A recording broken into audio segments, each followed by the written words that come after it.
The sound came first, a slow, deliberate tap, tap, tap, each drop of water striking skin like a confession wrung from stone. In the year 1494, in Bologna, a city that fancied itself the cradle of reason, a man named Hippolytus de Marsilius sat in a candle-lit cell beneath the university's legal tower and watched a condemned thief twitch beneath a dripping flask. His quills scratched furiously against parchment as though he were recording a new gospel. In truth, he was documenting pain, the science of it, the rhythm, the mathematics of slow-breaking minds. He believed he was discovering something divine. Marsilius wasn't a sadist in the way history likes its villains. No iron mask, no bloodied tools. He was a scholar of law, a doctor of jurisprudence, fascinated by how punishment could preserve order without staining the executioner's hands. The Inquisition was beginning to whisper about humane methods of confession, and Bologna's courts wanted efficiency without the spectacle. What he created that night was not a method of killing, it was a method of erasure. The idea was horrifyingly elegant. One drop of water, falling at intervals, upon the same spot on a restrained subject's forehead. It caused no visible wound, no blood, no screams at first, just the sound, tap, tap, tap, echoing through the silence like the ticking of a divine clock. After an hour, the mind began to fracture. After 2, the prisoner's body tensed involuntarily, trembling at each drop.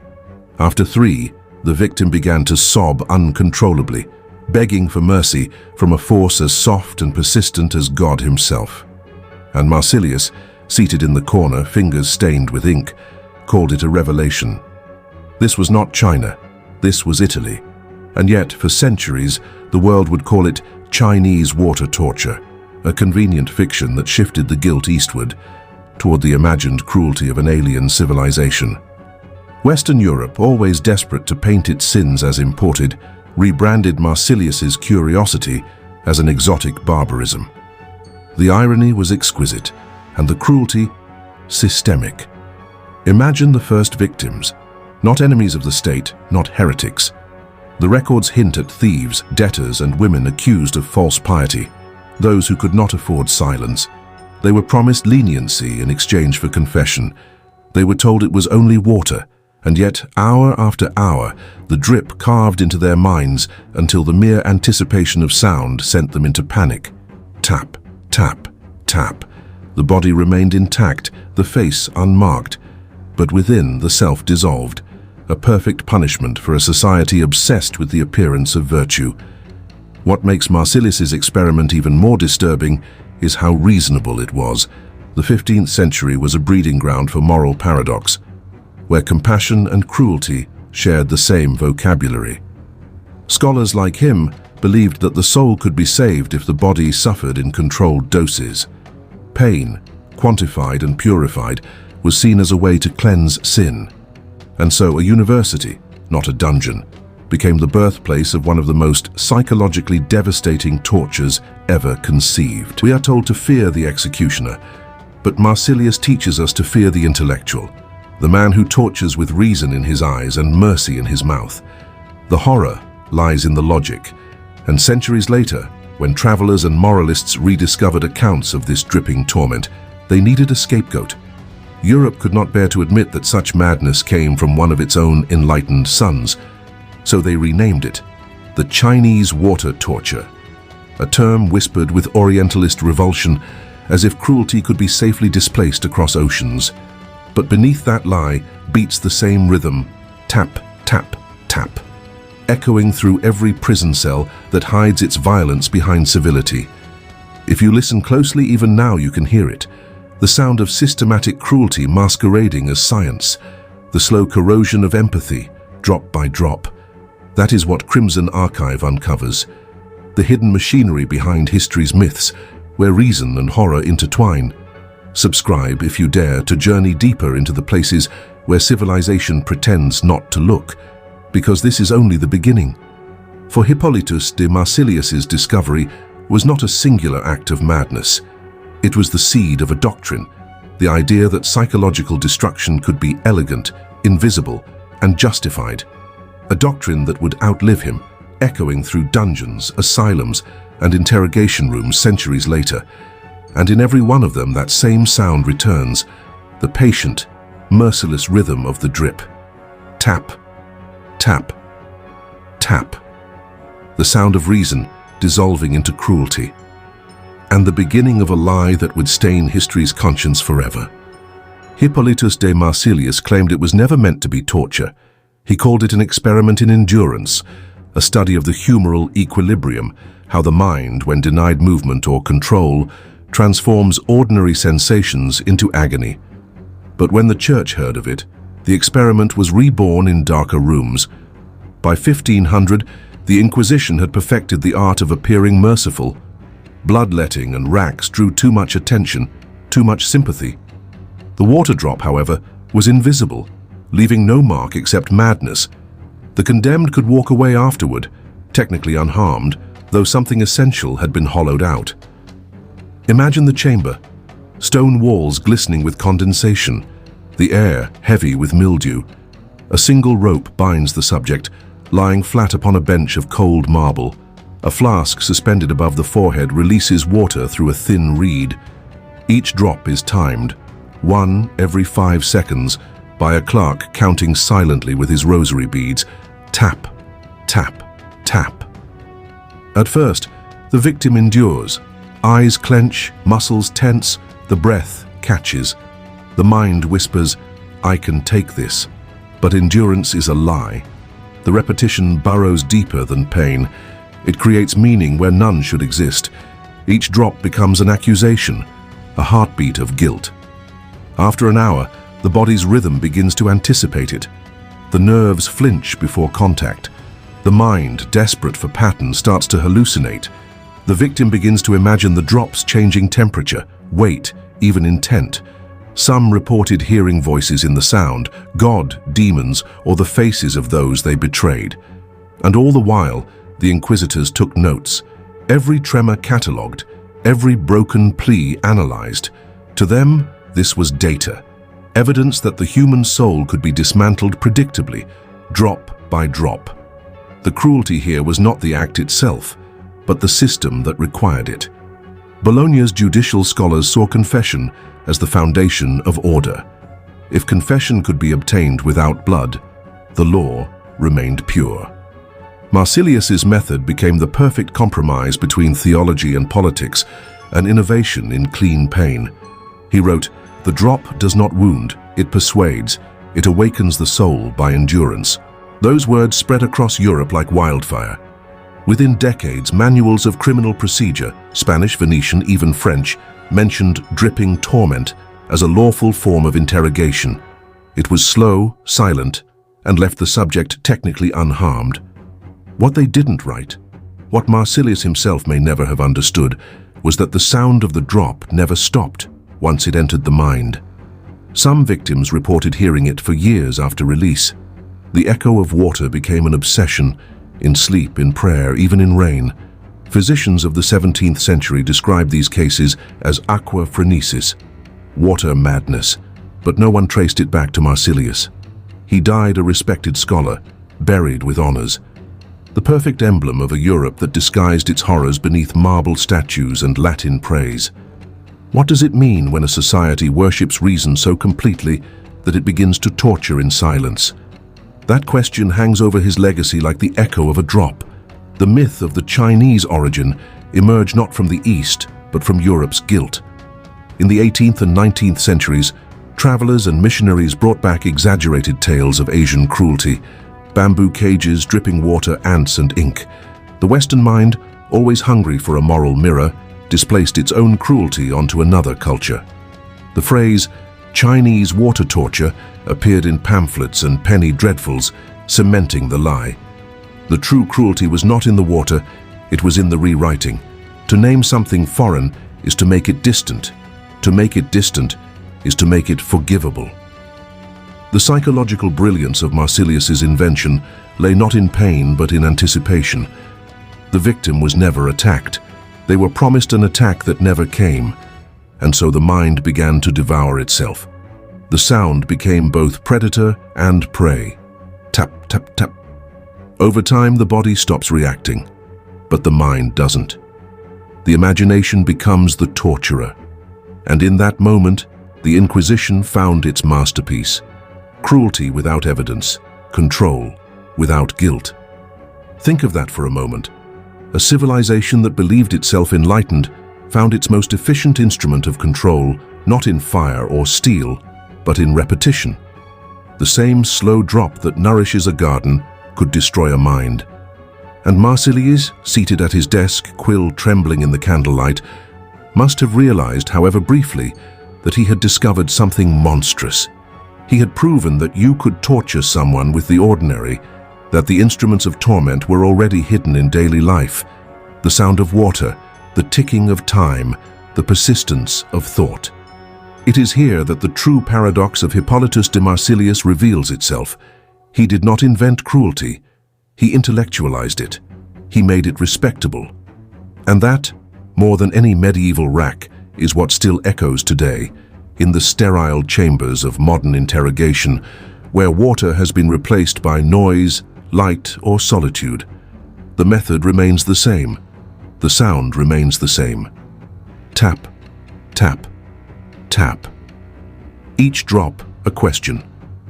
How much pain can a civilized world hide before it begins to drown in its own reflection? When Hippolytus de Marsilius died, Bologna rang its bells in celebration of a lifetime devoted to law and order.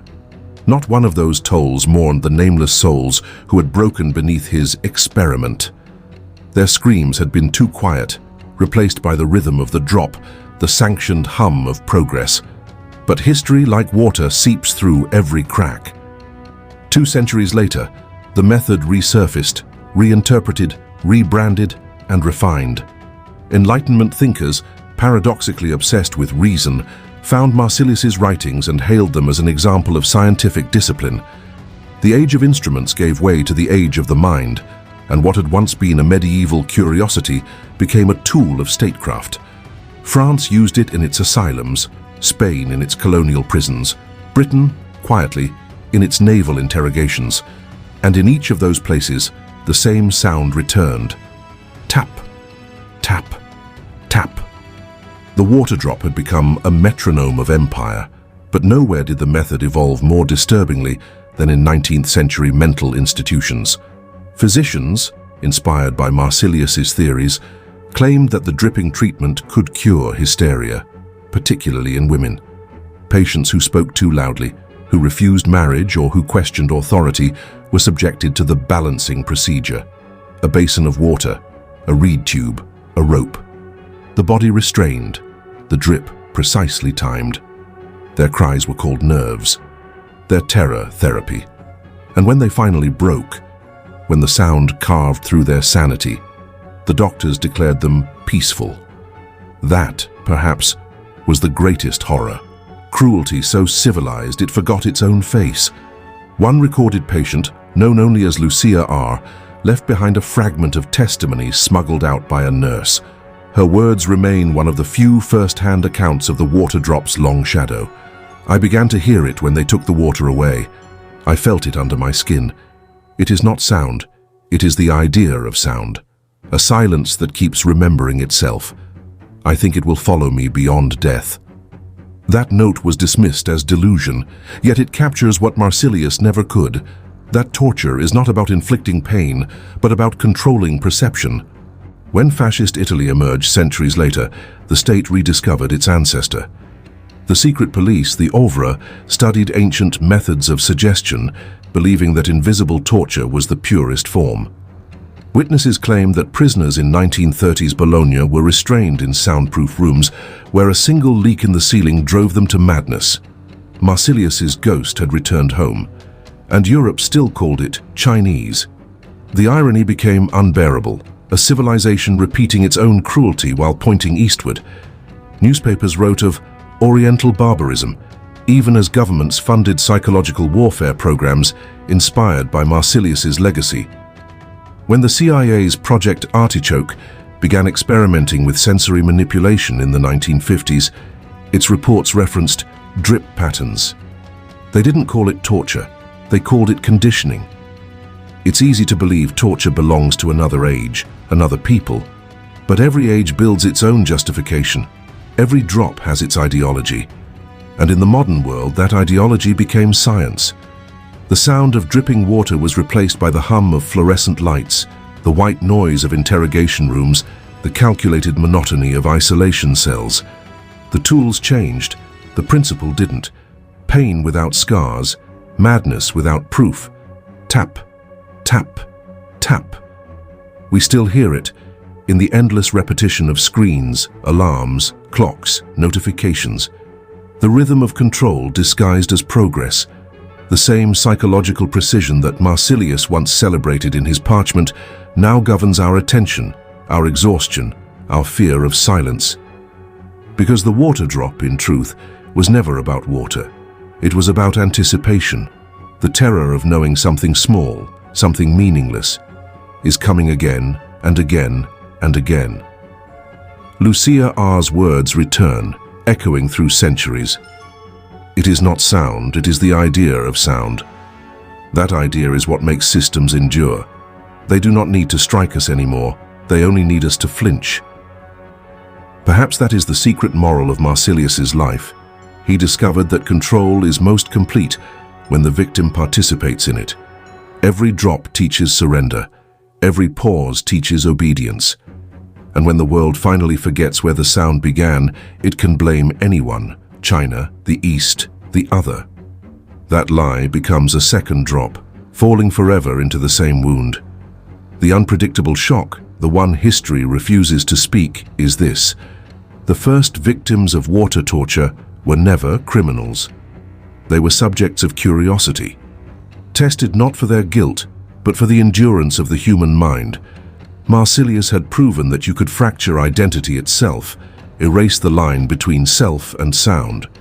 And that experiment, disguised as enlightenment, became the template for centuries of progress. In the end, perhaps the most haunting truth isn't that he invented torture.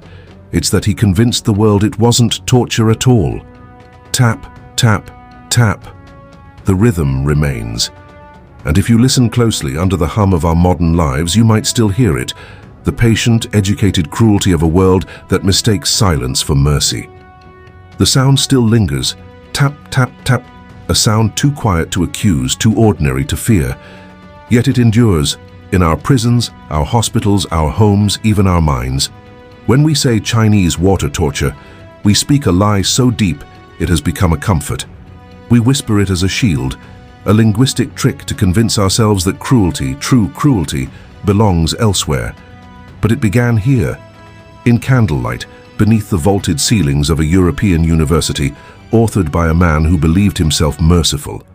The legacy of Hippolytus de Marsilius isn't the drip itself. It's the idea that violence can be justified by intellect, that suffering can be sterilized into data, that moral horror can be hidden behind scholarship, theology, and paperwork. And that is the echo we live with still. Today we call it enhanced interrogation, behavioral compliance, correctional therapy. Different names, same rhythm. The same slow corrosion of human will hidden behind procedure. Tap, tap, tap. In Guantanamo, in secret black sites, in detention centers where detainees are stripped of sound, light, or time, Marsilius's ghost observes quietly. The tools are cleaner now. The water is replaced by isolation, by silence, by light that never dims. And the question is the same one he asked 500 years ago. How long until the mind begins to surrender to what it cannot escape? The tragedy is that he was right, and the mind does surrender. Even outside the cell, the same principle governs our world. The repetition of news, the endless scroll, the rhythmic hum of distraction. Every drop of information, harmless on its own, becomes unbearable in accumulation. A psychological erosion that dulls empathy, dulls outrage, dulls memory. We are all, in some quiet way, beneath the flask. And so, the moral of this story is not confined to a medieval dungeon. It's a mirror, reflecting the systems we've built that still weaponize repetition, invisibility, and control. From political propaganda to algorithmic addiction, from the surveillance of data to the manipulation of thought, the water still falls. The cruelty of Hippolytus de Marsilius was not in what he did, but in what he proved possible. That one can destroy without touching. That one can dominate without violence. That civilization can commit atrocity and still call it progress. Perhaps that is why the sound remains in our collective imagination, because deep down, we recognize it. It's the heartbeat of authority, the slow rhythm of conformity. It is the sound that teaches obedience, drop by drop. And yet, within that sound lies the question that every victim, every dissident, every silenced voice has asked since Bologna's first dripping chamber. What happens when the drip stops? Does the silence bring peace or revelation? Does the victim remember who they were before the water fell? Or has the rhythm become part of them, impossible to separate, impossible to forget? The cruelty of water torture is not that it hurts, it's that it teaches submission through time. Every drop becomes a lesson, every pause, a reminder, every silence, a continuation. And that is how control survives the ages. When you hear that sound, a faucet leaking in the night, rain gathering in a gutter, a clock ticking against the wall, remember Hippolytus de Marsilius. Remember how easily the ordinary becomes the monstrous when intellect forgets empathy. The smell of damp stone, the echo of dripping water. These are not relics of the past, they are warnings. Warnings that cruelty, once rationalized, never truly dies. It only changes its form.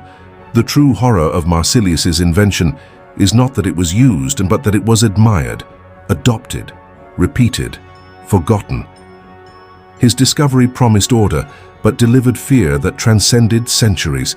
Tap, tap, tap. And in that sound, the modern listener should hear not the pain of the condemned, but the confession of civilization itself. Because the line between innovation and inhumanity was drawn in water, and it has never stopped dripping. This is Crimson Archive, where history bleeds beneath the surface and reason itself becomes the crime. Subscribe, not for comfort, but for remembrance. For the stories the textbooks buried, the ones that whisper when the world grows quiet. Tap, tap, tap. Listen closely. The sound has never stopped. It is waiting for you to notice.